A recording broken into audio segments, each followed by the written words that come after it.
안녕하세요. 장호 경제교실입니다. 오늘은 MSCI 지수에 대해서 살펴보도록 하겠습니다. 뉴스에 가끔 나옵니다. MSCI 지수에 편입이 되었다, 안 되었다, 이 여부에 따라서 주가가 오르고 또 내리고 이런 경향이 있습니다. 그럼 MSCI 지수는 무엇인가 한번 살펴보도록 하죠. 세계적인 투자원의 모건 스탠리 자회사에서 이 지수를 만들었습니다. 모건 스탠리 캐피탈 인터내셔널 인덱스 이렇게 되죠. 자, 보통 그 인덱스 지수라 그러면 코스피 200 지수라는 게 있죠.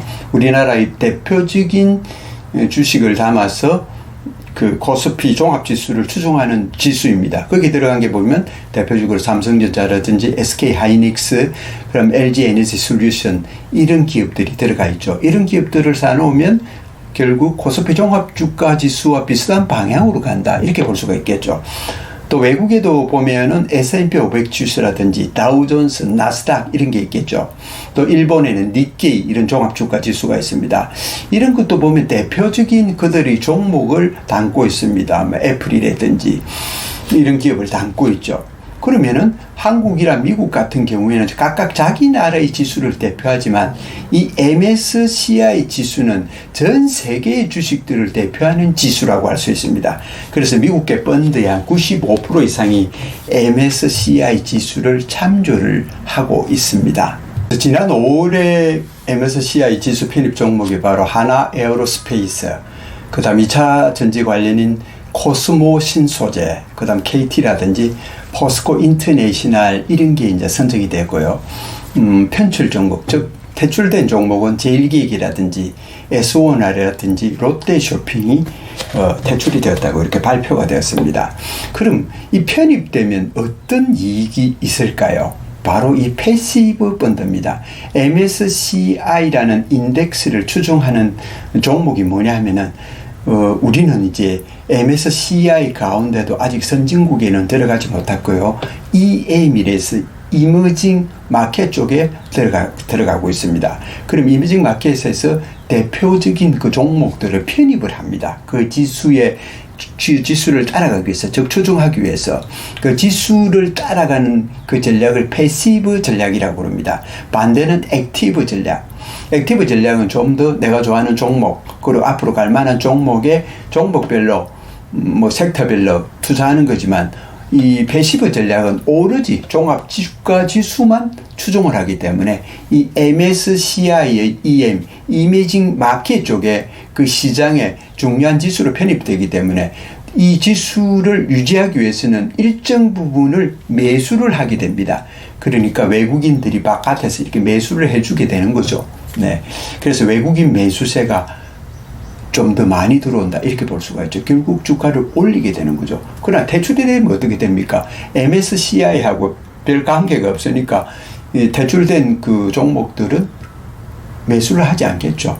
물론 다른 이유로 또 굉장히 저점이기 때문에 투자하고 이런 경우는 있습니다. 자, 우리나라는 중국, 대만, 인도 등 한 27개국과 함께 신흥국 지수 MSCI 이머징 마켓 EM에 포함되어 있습니다.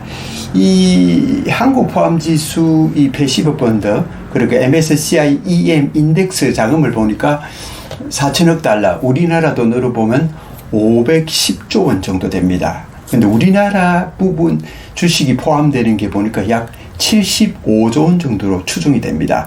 그렇다면 MSCI에 편입될 예상으로 있다. 그 다음에 편입되고 난 다음에는 이 75조 원 가운데서 각 인덱스가 차지하는 그 포션, 그 부분에 따라서, 비중에 따라서 주식을 매수를 하게 되죠. 그래서 주가를 상승시키는 요인으로 발생을 한다, 이렇게 볼 수가 있습니다. 올 8월에도 지난 5월달에 촬영되었던 에코프로라든지, 그 다음 하나오션의 옛날 대우조선 해양을 뜻하는 거죠. 그 다음 JYP 엔터테인먼트, 아이돌 그룹 트와이스로 유명한 엔터테인먼트죠. 그 다음 금양이 8월 편입 대상으로 되어 있습니다. 그런데 이 대상 심사는 보면은 주로 시가총액을 위주로 하고요. 그 시가총액 가운데서도 유통량은 뭐 대주주가 꽉 쥐고 있다든지 이건 또 편입이 안 됩니다. 일정한 유통량이 돼야 되고 또 갑자기 올란 종목이 있으면 그것도 또 편입 대상이 되지가 않습니다. 여러 가지 좀 까다로운 조건이 있고요. 일단 편입이 된다면 그 기업으로서는 너무나 좋죠. 외국인의 프리시브 자금이 유입이 되기 때문입니다. 자, 종합을 해보자면 이렇습니다. MSCI 지수는 세 가지로 나눠집니다. 신흥시장인 DM, Developed Market이 있고, 그 다음에 신흥시장인 EM, Emerging Market이 있습니다. 그리고 세 번째로 뭐 프론티어 시장, FM 이렇게 돼 있는데, 우리나라도 그 신흥시장, Emerging Market에서 선진시장으로 이렇게 가려는 노력을 하고 있는데요. 아직까지는 신흥시장에 포함되어 있다 이겁니다. 그 신흥시장에서 운영되는 인덱스 펀드의 규모가 한 510조 되고 우리나라 비중이 약 72조 원으로 추정이 됩니다. 그래서 MSCI 편입이 된다 그러면은 그 인덱스를 유지를 하기 위해서 외국인의 투자 비중이 높아진다 이렇게 볼 수가 있겠죠. 오늘의 장호경제교실, 오늘은 MSCI 지수에 대해서 살펴보았습니다. 구독과 좋아요로 응원해 주십시오. 감사합니다.